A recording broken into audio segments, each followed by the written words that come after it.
Every December, Maurice Chadwick got amnesia. It sent him back to when he hated me the most.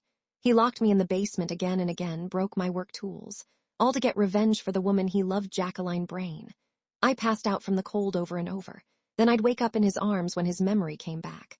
I was stuck in this terrible cycle. I still loved him with all I had, hoping he'd get better one day. Then one day, I heard him talking to friends through a half-open door. "Maurice, how much longer are you gonna keep up this act?" someone asked. "Rachel's the only one who believes his fake amnesia. She's such an idiot. Every time she kneels in the snow begging us to help you remember. She really thinks you'll marry her. You're gonna pretend not to know her again next week, aren't you? How many years has it been now?" 5. Maurice's voice cut through the crack in the door, cold, harsh, and crystal clear. During the car crash, to save her precious hands, Rachel let the glass tear through Lena, robbing her of her sense of smell. She should burn in hell for her selfishness. Through the crack, I saw him fix Jacqueline's hair. She was sitting right next to him. "I'm going to make sure she suffers far worse than Lena ever did." His ruthless words hit me like a punch. For 5 years, I worried about him and gave him everything. But it was all just an act, his way of punishing me. I held back my tears and begged Lucifer in my mind. "I want to end the mission in 5 days. Please erase all my feelings and memories of Maurice." Welcome to Daily Story Vids. Please like and subscribe to my channel for more exclusive stories handpicked by yours truly. Now back to the story, Chapter 1. "Rachel, are you certain?" Lucifer asked. Before I could answer, laughter erupted in the room again. "I heard if Rachel's hands get cold one more time, the nerve damage will be forever. She'll never be able to hold a dropper to make perfumes again." The guy looked at Maurice, hesitating. "Maurice, don't you think? This torture has gone on long enough." Maurice stopped tapping the table. He had no sympathy in his eyes at all. Jacqueline looked down, fingering the limited edition diamond necklace at her throat. "Maurice, thank you for the debut gift. I love it. Honestly, I don't care about being a top perfumer anymore. I just want to stay with you." She spoke softly, acting weak, but she was just making him angrier. It worked. Maurice grew visibly angry. He grabbed a glass, threw it at the man who spoke, and shouted, "Since when do you get to tell me what to do?" He turned back, gently cupping Jacqueline's face. "Even if Rachel's hands are ruined forever, it won't bring back Lena's sense of smell. She almost killed Lena. She's a murderer. How dare a cruel woman like her have dreams?" His scoff hurt me deeply. I still remember I got kicked out of the international perfume competition last year. I was so sad I even wanted to end my life. He was the one who held me during those terrible nights. He told me I was a born perfume genius. He said no matter what people said, he'd always believe in me.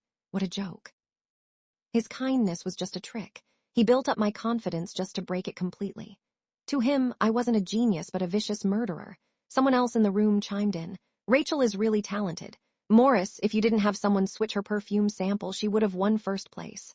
I was so shocked I felt dizzy. I dug my nails into my hands. I worked so hard for 3 months for that competition. I tested smells until my nose bled. In the end, Maurice's one order turned all my hard work into someone else's success. Were people like us, with no background, just meant to get our life's work stolen? I gritted my teeth, overwhelmed by despair. Lucifer asked for confirmation once more. "Rachel, are you sure you want to erase your memories? You gave up 10 years of your life to stay with him longer. Are you giving up all of that now?" I forced a weak, empty, smile-only sadness in it. A long time ago, Lucifer approached me and asked me to carry out a mission. The goal was to make Maurice fall in love with me. The mission was still far from complete, but I had already fallen in love with him along the way. A month ago, Lucifer warned me my mission time was almost up. If I failed, I'd lose everything. I didn't want to leave Maurice. I held onto those few small, kind moments he gave me. So I begged Lucifer over and over. I traded my life for more time. Yesterday, he finally said yes. But the man I sacrificed everything to love was actually cruel and abusive. I had been such an idiot. I closed my eyes, fighting back tears. "I'm sure." Right then, the phone in my pocket buzzed. "Ratch, your brother is in the OR. Chapter 2, it's heart failure." When the doctor said he was dying, I was crushed. Tears ran down my face. I looked through the ICU glass at my brother Samuel. He was covered in tubes. Years of Maurice's abuse wore me down. I was so tired I didn't even notice Samuel's lips turning purple. I was so guilty. I pressed my forehead against the cold glass and cried quietly. Later, at the payment desk, I tried every bank card. The balance was way too little to pay the bill. I felt entirely hopeless. The cashier tapped the glass, looking at me with obvious disgust. "Are you paying or not? There's a line behind you. No money, no treatment." I squeezed my phone so hard my knuckles turned white. "Can I just have a few days to get the cash together?" "Ratch," a familiar voice echoed from the far end of the hallway. Maurice strode toward me in a heavy coat, bringing the chill of the outside air in with him. Seeing me break down, he pulled me into his arms. His voice was deep and gentle. "Don't worry, I'm here." I breathed in the familiar cedar scent of his cologne and heard his usual reassuring tone. He always did this, showed up right when I was at my worst. He was there when debt collectors chased me, when people bullied me, and through so many terrible things. He always showed up when I was desperate. He knew exactly how to use my weaknesses against me. My parents died when I was little. I had to raise Samuel in extreme poverty. Because of that, I desperately wanted someone to protect and take care of me. That's why even after he locked me in the basement and hurt me until my hands bled, I still forgave him. He'd cry and blame his mental illness. Then I'd stay. I had even fallen deeply in love with him. The on-and-off kindness and violence made me mentally dependent on him. "Maurice!" Jacqueline called out suddenly from behind us. Her voice was high-pitched and deliberately saccharine. Maurice let go right away and stepped back from me. I saw his quick reaction and suddenly understood everything. I finally woke up to our real relationship. Just a second ago, I still wanted his hug so badly. I felt so disgusted with myself. Jacqueline stepped up, her eyes flicking to the billing screen. She covered her mouth and faked a shocked gasp. "Rachel, do you seriously not even have $3,000? Did you gamble away the monthly allowance Maurice gives you?" Her voice was loud in the quiet hospital. People nearby turned to stare at us. I heard them laugh and whisper. I felt so humiliated. So she's a kept woman. Makes sense why she looks so poor. Gambling away her sugar daddy's cash while her brother's sick. Disgusting. Maurice frowned, but he didn't say anything to defend me. Instead, he turned and whispered a warning to me. "Lena didn't mean anything bad. She just speaks without thinking. Don't make a scene and embarrass her." Right. To protect her perfect image, I had to take this humiliation and let people call me a gold digger. In his messed up mind, it made sense. I was worthless. I could never compare to the woman he worshipped. I stared at Maurice. All my love for him was gone. "Give me $500,000. Maurice froze and stared at me in shock. In 5 years together, I never bought clothes over $30. But since everyone already thought I was using him, I might as well ask for the right price. More importantly, Samuel needed exactly that amount for a heart transplant. Maurice shot me a look of pure disgust. "What did you just say?" "Over the past 5 years, I told him, you took my perfume formulas, put Jacqueline's name on them, and sold them for way more than $500,000. His jaw tightened. "How is that the same?" It wasn't. When he gave me money, it was called kindness. But when I asked for what I deserved, I was called greedy. Jacqueline pulled his sleeve gently. His anger disappeared right away. She smiled like she was sorry, but I could see her clear contempt. "Rachel," Maurice forgot his checkbook. "I have $4,000 cash. Take it for your emergency." She pulled cash from her bag, walked over, and pushed it into my hands. At the same time, she tilted her thermos and poured hot water right on the back of my hand. I gasped from the sudden pain and pulled my hand back. "Ah!" Jacqueline shrieked. She dropped to the floor, sending the cash scattering everywhere. Tears welled in her eyes as she looked up at me, the picture of pity. "Rachel, why would you push me? I just wanted to lend you the money. I wasn't trying to insult you." Chapter 3. Maurice scowled. "Rachel, this is how you act when you're begging for money." I held up my burning, blistered hand to explain, but he cut me off. "Save it. Are you going to say Lena fell on purpose?" I looked into his cold eyes and forced a bitter smile. This wasn't the first time Jacqueline framed me, and it wasn't the first time he blindly took her side. I was an idiot for not seeing how they used each other. Ignoring the burning pain in my hand, I squatted and picked up the money I needed for the hospital bill, one by one. Maurice stepped hard on my hand with his leather shoe. The blisters popped. Blood and liquid came out onto the floor. He looked down at me, forcing me to obey. "Apologize to Lena." The weight of his shoe on my hand was so humiliating. I kept my face empty and said, "I'm sorry." Maurice pressed his foot harder. "You call that an apology?" he shouted. I bit my lip until it bled. Then I dropped to my knees on the cold tile floor. "I am sorry, Ms. Brain, I was wrong." I looked up at him with no expression. "Is that enough, Mr. Chadwick?" He took a sharp breath, lifted his foot, and pulled his tie angrily. He squatted and pushed the rest of the money into my arms. "Look, I know you're worried about Samuel," he said, "but don't take it out on Lena. This is the last time." I kept my eyes fixed on the floor. Fine, there won't be a next time. And there really wouldn't be. Using his connections, Maurice found a matching heart donor that same night. Samuel was going to live if the heart arrived by the next afternoon. The next day, I paced the ICU hallway, counting every second. But night fell, and the operating room started prepping to close. Maurice and the heart helicopter never came. I watched Samuel's heart monitor go crazy. My whole body shook. I called Maurice again and again. On my 99th try, someone finally answered. It was his assistant. "Ms. Heaton, Mr. Chadwick can't talk. Ms. Brain is upset and went to the roof." But I desperately needed the transplant papers to save Samuel. I rushed by cab to the roof of the Chadwick Group building. I ignored Maurice, who was holding and comforting Jacqueline. I ran straight for the papers in the assistant's hands. The surgery deadline was in 30 minutes. If I grabbed the papers and rushed back, I could still make it. But as soon as I touched the folder, 2 bodyguards pushed me down and held me tight to the floor. Jacqueline was half over the railing, crying crazily. Maurice's face was white with anger.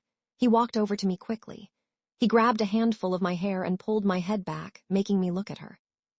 "Her fans are tearing her apart online because you pushed her yesterday," he snarled. "Lena feels completely worthless, and she's threatening to jump. You need to record a video right now and tell everyone you were the selfish one who ruined her life." I stared at him, totally stunned. "Tell them what? That I protected her from the glass, but you two blamed me." He slapped me. He hit me so hard my vision blurred and my ears rang. "You're still refusing to admit it, Rachel," Maurice said, his expression dead and cold. "If Lena doesn't come down, you won't get these medical papers, and no doctor will do the surgery without them." I looked into his cold stare. I felt heavy, hopeless despair. He was literally risking Samuel's life just to calm Jacqueline down, and Samuel was still waiting for me. I gave up. I looked straight into the phone camera and screamed the lie he wanted. "It was me. I was cruel, and I'm the reason Jacqueline lost her sense of smell. It's all my fault."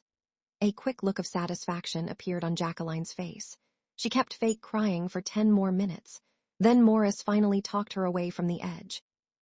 I snatched the consent form out of his hand and ran down the stairs. I rushed back to the hospital, but as soon as I got to the hallway end, I stopped. There was a gurney draped in a white sheet. The doctor looked at me, full of apology. "Ms. Heaton, he missed the window by 10 minutes. Samuel didn't make it." He died because of the 10 minutes Jacqueline spent faking a breakdown. My legs gave out. I fell to my knees and cried silently. Right then, my phone buzzed with a location pin for a high-end restaurant. Chapter 4, Maurice called a second later. "Lena is my mentor's only daughter," he said defensively. "I couldn't let her die, and I'll pay any money to find another donor heart." I didn't say a word. He paused. His voice went back to his usual arrogant tone. "You got the designer dress, right? Wear it tomorrow night and meet me at the glass conservatory we always go to. I have something important to tell you." That's when I realized. Tomorrow would be the 5th time he faked getting his memory back to confess love to me. He really thought I'd keep acting grateful and going along with his lies like I always did. "But Maurice," I thought, "I'm done playing this game. I don't want your money anymore, and I don't want you." The next day arrived. I didn't go. Instead, I took the expensive dress to the dumpster and threw it away. I was at the funeral home doing Samuel's cremation papers. Then Maurice's assistant came with men and forced me into a car. "Mr. Chadwick has been waiting for you. How could you not come?" He went all out for the proposal this time. Maybe he won't fake amnesia again. You've been through this for years. You can't just give up now. The room was full of white roses. Even though I had been dragged through this exact romantic setup 4 times before, I really had cried tears of joy those first few times. I used to think it meant he finally stopped being cold and fell in love with me. But in reality, it was just a planned scene to hurt me. Now, the smell of roses made me sick. I stared numbly at Maurice. He was wearing the exact same tailored black suit, reciting the exact same confession he had used before. I raised my hand and swatted the jewelry box away, sending the massive diamond ring flying across the room. The loving look on Maurice's face disappeared right away. "Ratch, do you not want to marry me?" I glared at him. "Maurice, stop the act," I said. Just then his assistant rushed over in panic, holding a tablet. He glanced at the screen and quickly tried to hide it against his chest. Maurice's face turned cold. He kicked his assistant hard in the leg. "Can't you see I'm busy?" "Don't bother me with stupid things. Get out." My heart beat so fast. I pushed him away and grabbed the tablet. The video on the screen filled me with terrible fear. It was Samuel's funeral home. Some crazy fans were live streaming in the main hall. I stumbled out of the greenhouse and stopped a taxi. In the backseat, I begged desperately in the chat over and over. "Please stop. Don't touch him." It took me a second to realize they weren't even reading the messages. The leader laughed coldly right into the camera. "You must be Rachel. Post a video saying you hurt Lena. A bitch like you deserves to have your dead brother's ashes destroyed." I was paralyzed by panic. A loud crash came from the speaker. They smashed Samuel's urn on the floor. The white ash mixed with dirty water and people stepped all over it. No. I screamed and cried uncontrollably. I held the tablet, staring at the mess on the screen. I opened my mouth but couldn't speak. "Somebody please help me," I screamed in my mind. I just lost the last piece of my brother. "Rachel, your time is up. Your mission failed. We will now take away all your emotions and memories about Maurice." Chapter 5. Maurice had meant to go after Rachel, but Jacqueline called. She was in tears again, complaining about a splitting headache and how terrified she was of the cyberbullying. Frustrated, Maurice yanked at his tie. After a second's hesitation, he turned around and headed to Jacqueline's apartment. He couldn't pry himself away from her clinging, so he ended up crashing on her couch. When he woke up at noon the next day, a message popped up in his private group chat. "Maurice, are we starting the 5th fake amnesia routine?" Maurice stared at the screen, his finger hovering over the keyboard. He didn't move until Jacqueline shifted beside him, wrapping an arm around his. Keeping his face blank, he typed a single word in reply. "Yes," after freshening up. He ordered his bodyguards to lock Rachel in the sub-zero cold storage, just like he'd done the last 4 times. Only this time, annoying anxiety built up in his chest, making it impossible to sit still. 2 hours later, his bodyguard called. "Mr. Chadwick, Ms. Heaton is missing." Maurice frowned, his tone clipped. "A living, breathing person doesn't just vanish. Where else would she go besides the hospital?" Paused, suddenly flashing back to the footage on the tablet from the night before. Someone had smashed Samuel's ashes. "Those fanatic fans destroyed her brother's ashes," the bodyguard reported. "They didn't leave a single trace of his remains." Stunned, Maurice accidentally knocked over his black coffee. He'd figured it was just another internet stunt, a way for them to blow off steam before moving on. He never thought they'd actually destroy the ashes. Maurice swallowed hard, his voice strained. "Where's Rachel?" How was she holding up? Was she kneeling in the mud again, crying until she passed out? "We checked the funeral home and her rundown apartment, but there's no sign of her." The spilled coffee dripped steadily off the desk onto the expensive rug. A sudden wave of dread washed over Maurice. "Find her. Tear the city apart if you have to, but find her." He hung up, his fingers trembling as he dropped his phone onto the desk. Jacqueline walked up and wrapped her arms around him from behind. She overheard the call. "Maurice, Rachel probably just took the hint and backed off. I heard she destroyed her ring last night. If she wants to leave, let her go. I hate seeing you force yourself to pretend you love her, just to get back at her for my sake." Jacqueline had been sick of playing this part for a long time. She was totally fed up with Rachel being Maurice's fiancée. Worse, Maurice hadn't even noticed that the way he looked at Rachel had shifted from pure disgust to an obvious desire to keep her for himself. But as an onlooker, Jacqueline saw it plain as day. She knew she had to put an end to this immediately. She needed to be the only one controlling this game. Hearing that, Maurice went completely quiet. It made sense, really. His whole relationship with Rachel had been nothing but a drawn-out act of revenge. She was just someone he kept around for his own amusement, and her suddenly taking off had only thrown him off balance, leaving him struggling to adjust to the empty space she left behind. There was no real reason to waste time and manpower trying to track her down. He tried to sell himself on the idea, but a sharp, suffocating tightness in his chest made it hard to breathe. In the end, he officially called off the search party. Life went back to normal. He took Jacqueline to evening galas and helped her pick out custom dresses. Jacqueline was his late mentor's orphan daughter. Ever since her father had died saving Maurice in a lab fire, Maurice had looked out for her like a little sister. Whenever she got affectionate or asked for a favor, he just couldn't say no. Late one night a month later, Jacqueline was crashing at his apartment, claiming the thunderstorm was freaking her out. As the vibe shifted and grew intimate, she stood on her tiptoes, closed her eyes, and went in for a kiss. Maurice jerked his head away on instinct and pushed her back. He knew she was crossing a line, and he'd been well aware of her crush on him for a while. He used to play dumb, figuring it was harmless as long as it stayed unspoken. But right then, a wave of intense irritation washed over him. Looking down at Jacqueline's teary eyes, he laid it out, his voice cold and firm. "I only see you as a sister." Ignoring her shocked expression and the tears spilling over her cheeks, he grabbed his car keys and bolted out the door. By the time he snapped out of his haze, he'd driven straight to the basement of the abandoned villa. It was the perfumery he'd torn apart, the exact same room where he used to lock Rachel up to punish her whenever he was faking his memory loss. The second his hand wrapped around the rusty doorknob, that severe, tight ache hit his chest again. It took everything he had just to shove the heavy door open. Chapter 6, he had sworn to himself he'd never set foot in this place again. A blast of stale dust hit him, laced with her faint, familiar scent, and it completely shattered his composure. The cramped room was still packed with Rachel's things. For the first time, it actually hit him. For the last 5 years, her entire universe had revolved around him. Perfume formulas plastered the walls. Smashed beakers and glass droppers littered the corner, mixed in with the inexpensive little gifts she'd given him over the years, hand-stitched ties and cheap cufflinks. Rachel used to skip meals just to scrape together cash for his fake medical treatments. Then he saw it. The hand-knit, navy blue cashmere scarf. He'd intentionally made things impossibly hard for her, demanding some rare mountain cashmere just to be cruel.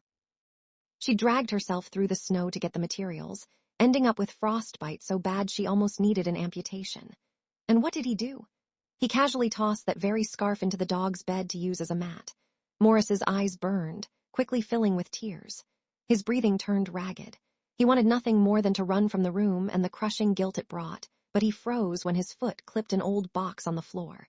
Inside sat an unopened bottle of custom-blended perfume. The label was written in her neat, careful handwriting, "Till you marry me." He remembered it perfectly. She worked herself to the bone formulating it, planning to give it out to the guests at their wedding. Knowing exactly how much it meant to her, he dumped it down the drain in front of a whole crowd just to humiliate her. "You actually want to marry me, Rachel?" he had mocked. "You should ask yourself if you're even worthy." She had looked completely shattered back then, but she still managed to force a smile. "That's okay. I'll wait for the day you're willing to marry me." Except he'd repeatedly faked his memory loss and never had any intention of marrying her. The memory of that agonizing smile made his knees buckle. He leaned heavily against the freezing concrete wall and slid down to the floor. His hands were shaking so badly that he could barely pull out a cigarette. He sparked the lighter a few times before it finally caught, the small red glow illuminating the tears streaming down his face. The reality of it all slammed into him, a physical weight. He loved Rachel, and he knew that deep down, but what kind of fool had he been all these years? He had locked her in a cold storage room. He'd systematically dismantled her career. He'd used her brother Samuel's heart as leverage, and then stood by while the fans trampled on Samuel's ashes. A jagged gasp tore from his throat as the crushing guilt finally settled in. He had to find her. He'd spend every remaining second of his life making it right. His hands were shaking as he pulled out his phone. He was about to punch in the number he still knew by heart when a notification from his group chat flashed across the screen. "Maurice, it's over. I just checked the hallway security footage from that day. Rachel heard everything we said in the private room about you faking your amnesia." Maurice tapped the video attachment, staring blankly at the screen. There was Rachel, standing just outside the heavy door. She looked pale. He watched the thermos slip from her grip and shatter against the floor. She slapped a hand over her mouth, spun on her heel, and ran in absolute despair. The last shred of hope drained right out of him. She knew everything. She knew the last 5 years of his amnesia were a complete lie. That was why she'd swatted the ring away in the greenhouse. That was why she'd packed up and vanished into thin air without a single word.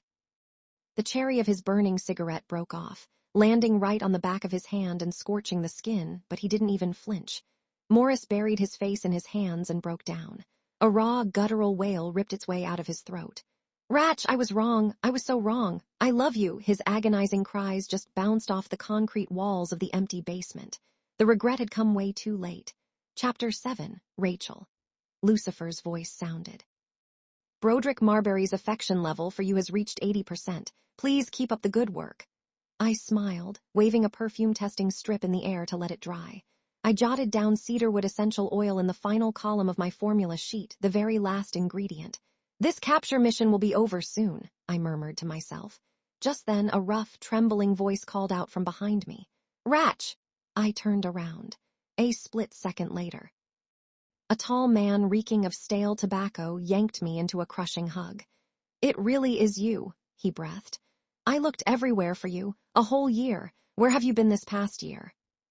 His hands clamped down on my waist, holding me with an aggressive, desperate kind of strength. I frowned and shoved him back. I gave him a flat, impassive once-over, waiting for some kind of spark, but his face stirred absolutely no emotion in me. Still, the frantic, wild-eyed way he was looking at me, like a man who had just recovered something incredibly precious, told me we definitely weren't strangers. Who are you? I asked. The man went completely rigid, utter disbelief washing over his eyes. Ratch, what's wrong? You're still mad at me, aren't you? It's me, Maurice. Lucifer chimed in again. Rachel, this is your previous capture target, Maurice Chadwick. Oh, I thought. So this is the scumbag who manipulated me, nearly got me killed, and let people trample on Samuel's ashes. To keep me from getting manipulated by this exact type of abusive male lead again, Lucifer had already provided me with a text summary of my past mission. Bile rose in the back of my throat. This cruel man actually had the nerve to stand here and play the devoted lover. Keeping my face entirely deadpan, I casually brushed off the spots on my clothes where he'd touched me and took a huge step back. Excuse me, but I don't know you at all. Please step aside, or I will call security. Maurice's eyes instantly welled up, red and brimming with hurt as if he were the victim. Ratch, I know you hate me. I looked into it. I found out Lena's sense of smell was never damaged. She staged the whole thing. I was wrong. I shouldn't have faked my amnesia to torment you like that. But my feelings for you are real. Please don't punish me by pretending you've lost your memory, okay? Even though Lucifer had stripped away my emotions, his self-serving speech still pulled a disgusted scoff out of me. I couldn't resist calling him out. You treat someone like garbage for 5 years, and then you get teary-eyed and claim you love her. What is this, paranoia or Stockholm Syndrome? The psych ward is down the hall on your left. Get out. Maurice's face went pale. He looked completely blindsided, like he couldn't wrap his head around the fact that the woman who used to shiver in the snow just to keep his hands warm was now looking at him with such open hostility. Don't look at me like that. He reached out to touch my face. Without missing a beat, I grabbed a glass dropper off the lab table and pointed the tip dead at his throat. Maurice stumbled back, looking genuinely hurt. After a second, he took a deep breath and forced a tight, awkward smile. It's okay. I'm going to win you back and I'll make up for everything. You changed your number. Can I have the new one? He pulled out his phone, staring at me with sheer desperation. I was about to tell him to leave, but out of the corner of my eye, I caught a tall guy walking briskly toward the glass doors. I smiled, took Maurice's phone, and started slowly tapping in a few numbers. Before I could even finish, a large hand reached over from beside me and slapped the device out of my grip. The phone hit the floor with a sharp crack, and the screen totally shattered. Maurice's temper flared up instantly. Are you looking for a fight? Broderick didn't even look at him. He just glared straight at me. Rachel, yesterday you told me you liked my scent best, and today you're giving your number to another guy? Where's your professional integrity? Chapter 8. I laughed at how obviously annoyed he was. I mean, I appreciate your talent for making perfumes, but that doesn't mean I can't humor a salesman. I tilted my head, looking right into Broderick's striking eyes. Besides, Mr. Marbury, what gives you the right to tell me what to do? You. Broderick's face flushed red, but he was way too stubborn to actually admit that he liked me. I don't care, he deflected. I'm your lead investor, and I say no. He pulled me behind him, shifting into fiercely protective mode as he glared at Maurice. Hey, old man, aren't you a little too old to be harassing women? Don't you have any shame? I'll have my legal team sue you into bankruptcy. Maurice shot him a lethal look, his voice dropping to ice. You arrogant brat, who do you think you are? I'm talking to my future wife. You have no right to interrupt. Your future wife? Broderick barked a loud laugh, casually sliding one hand into his pocket. Then why wouldn't she give you her number? Are you stupid or just delusional? If you've got mental issues, go see a doctor and stop bothering us in the lab. I couldn't help but smile. Broderick definitely knew how to rattle off a vicious string of insults. I opened a drawer, pulled out a delicate glass bottle, and handed it over to Broderick. All right, enough arguing with him, I said. Here's the custom fur perfume I promised to make you. Broderick looked thrilled. He snatched the bottle up, practically beaming with smugness. Lucifer chimed in my mind. Broderick's affection increased by 5. Current affection, 85. Maurice just stood there, looking absolutely crushed. His eyes were glued to the little perfume bottle. His dry lips trembled. Ratch, you used to say you'd never make perfume for anyone else. Broderick cocked a defiant eyebrow. Without missing a beat, he wrapped an arm around my waist, pulling me against him like it was the most natural thing in the world. She just had bad taste back then, he said. Ratch is the top perfumer I've chosen to work with. She gets to create whatever she wants for whoever she wants. My only job is to make her insanely successful and make sure the whole world gets to experience her work.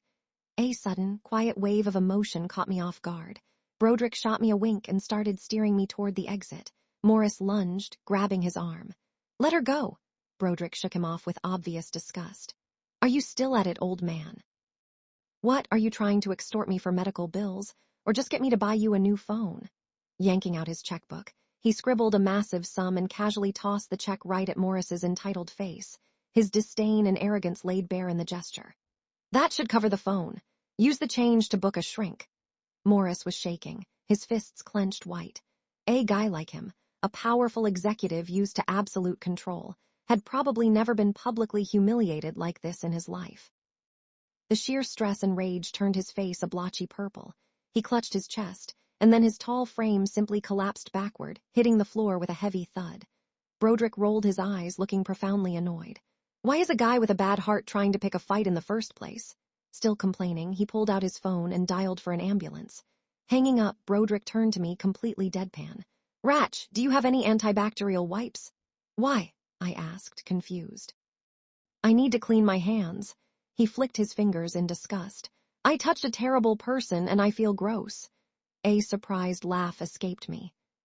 Later that evening, I carried a basin of warm water through my rented apartment and pushed open the spare bedroom door. Samuel lay quietly on the bed, hooked up to a ventilator. A year ago, right before a mob of obsessive fans knocked over his urn, Lucifer had intervened. It had preserved Samuel's fatting consciousness and helped me fake the cremation. For the past 12 months, a medical pod had been keeping him alive. I sat on the edge of the bed, carefully wiping his pale fingers with a warm towel. Samuel, I'll get all the prize money back soon, I said. Tears pricked my eyes as I whispered, You're going to wake up, right? Chapter 9. After that day, Maurice dropped his aloof routine and started coming after me relentlessly. I told him over and over that I was done and had moved on, but he just wouldn't accept it.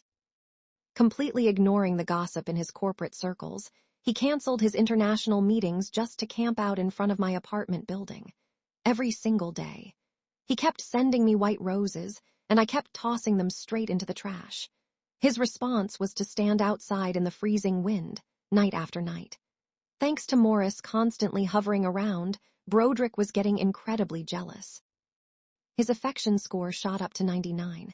It only needed one final interaction to max out. Hearing the low growl of Broderick's sports car pulling up downstairs, I walked over and cracked my window. Maurice looked up, sheer relief washing over his face. Ratch, you're finally looking at me. I know I was terrible to you for 5 years, and I made a massive mistake. If you just come back to me, I'll do whatever you want for the rest of my life. Standing there completely soaked in the freezing sleet, he stared up at me and shouted, Ratch, I really need you. You claim you need her, but you don't even know white roses trigger her allergies.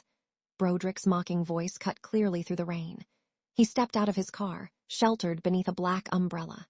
Maurice went pale at the sharp sting of the rejection, the roses in his hand suddenly looking ridiculous and completely out of place. Looking incredibly smug, Broderick shielded his hot cocoa with one arm, swiped the spare key card I'd given him with his other hand, and strolled confidently into the lobby. Maurice could only watch in furious grief, knowing he didn't have the right to step in. After dinner, Maurice's hoarse voice drifted up from the street. Ratch, please, just come down and see me one last time, okay? I stepped out onto the balcony and looked down. He was gripping a bottle of perfume. Till you marry me. Broderick's face darkened instantly, his knuckles going white as his grip tightened on his mug. I wiped my hands on a paper towel. I'm going down there. I reached for the handle, but Broderick suddenly shoved me back, pinning me against the door. He dropped his head, his warm breath hitting my neck right before he bit down hard on my collarbone in a surge of anxious jealousy. Don't go soft on him, you hear me. I pushed open the building's front doors, instantly hit by a blast of cold wind and spitting rain. Maurice lunged toward me, frantic and desperate. Ratch, I know you haven't forgotten. His hand shook as he held up the perfume bottle. You spent 3 months making this perfume for me. You said we'd wear it at our wedding. How could you just forget? I stared back at him with absolute indifference. His eyes were bloodshot as he reached out to grab my hand. Chapter 10, come home with me. We can get our marriage certificate tomorrow. I'll transfer all my shares in the Chadwick group to you, okay? I coldly stepped back out of his reach. Maurice, I'm going to say this exactly once. We are completely finished. Even if I remembered every single detail of our past, I would still only want you dead. I held up my right hand, exposing the sprawling, ugly frostbite scars. Because you locked me in that freezer, this hand can never do precise extractions again. Do you still remember how you let those people humiliate my brother? What makes you think a little show of affection now suddenly wipes the slate clean for everything you did? Maurice staggered like all the air had been knocked out of him, his tears mixed with the rain hitting the pavement. Is there really no chance for us to start over? Absolutely none, I said firmly. Lucifer's voice rang out. Broderick's affection has increased by 1, reaching a total of 100. Congratulations, Rachel. You have completed the mission, dispensing the highest reward now. Maurice squeezed his eyes shut, letting out a desperate whimper. Will you let me hold you just one last time? I caught the last flicker of hope in his expression and took a step closer. Dropping my voice so only he could hear, I said, You lied to me for 5 years, Maurice. Now it's my turn to use you to bump up Brody's affection score. Thanks for cooperating. Behind us, the apartment door clicked open. Broderick stepped out into the rain, holding an umbrella. Maurice's eyes went wide. Profound shock and pain washed over his face as the cruel reality finally set in, snuffing out whatever hope he had left.